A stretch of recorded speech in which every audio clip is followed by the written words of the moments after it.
Hi YouTube, I hope you're all doing amazing. In this tutorial, I'm going to take you through how you can be able to zip a file. Before I proceed with this video, remember to subscribe to our channel, turn your notification on. First of all, you need to specify the file that you want to zip. In my case, I have this file on my screen. I want to put it in a zip. So basically, I'll just right click. Then I'll move down to the option of send to.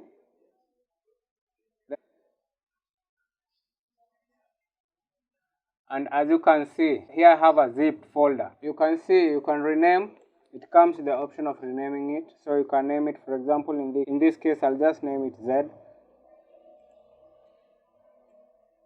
And when I open the folder, you can see here I have the file that I had selected to be zipped. And that's how you are able to do it. Thank you guys for watching. I hope this video has helped you. If you have any query or you want to be answered something, talk to us in the comment section. You can also suggest the videos that you want us to do. And I'll see you in our next video.